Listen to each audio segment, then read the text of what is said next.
रामायण कथा। लंका से लौटने के बाद हनुमान जी जब श्री राम के पास पहुंचे, तब रामायण की कथा एक बहुत महत्वपूर्ण मोड़ लेती है। आइए इस घटना के बाद की पूरी कहानी विस्तार से समझते हैं। श्री राम का संकल्प और क्रोध। हनुमान जी की बात सुनकर श्री राम ने दृढ़ स्वर में कहा, अब विलंब का समय नहीं है। हम शीघ्र ही लंका पर आक्रमण करेंगे और रावण का अंत करेंगे। लक्ष्मण भी इस समय अत्यंत क्रोधित थे।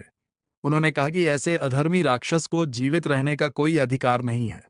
हनुमान जी ने श्री राम को आश्वस्त किया कि वानर सेना पूरी शक्ति के साथ उनके साथ है। समुद्र तट पर विचार। श्री राम, लक्ष्मण और पूरी वानर सेना दक्षिण दिशा में समुद्र तट तक पहुंची। सामने अथाह समुद्र था, जिस पार करना अत्यंत कठिन लग रहा था। श्री राम ने 3 दिन तक समुद्र देवता से प्रार्थना की कि वे मार्ग दें, परंतु जब कोई उत्तर नहीं मिला तो उनका धैर्य टूटने लगा। उन्होंने अपने धनुष पर अग्निबाण चढ़ाया और समुद्र को सुखाने का निश्चय किया। समुद्र देवता का प्रकट होना।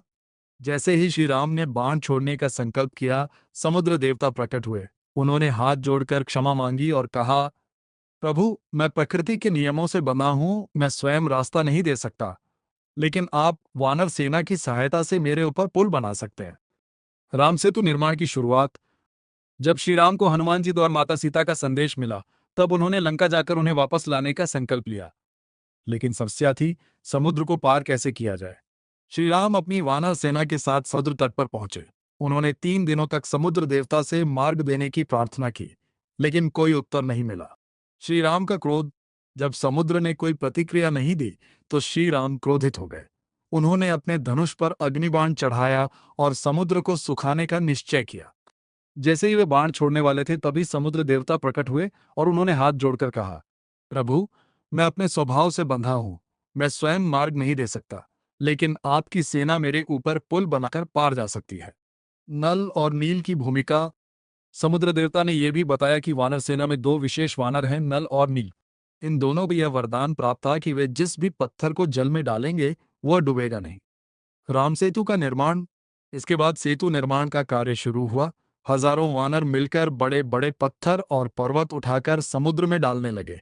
एक अद्भुत बात हुई। जब पत्थरों पर राम नाम लिखा जाता तो वे पानी पर तैरने लगते। हनुमान जी, सुग्रीव और पूरी वानर सेना पूरी शक्ति से इस कार्य जुट गई।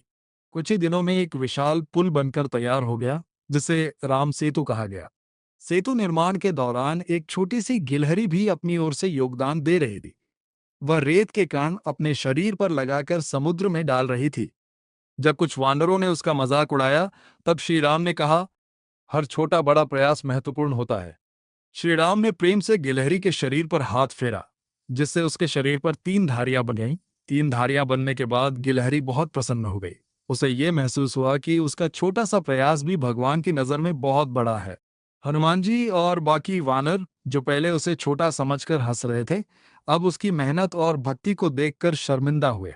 उन्होंने गिलहरी से क्षमा मांगी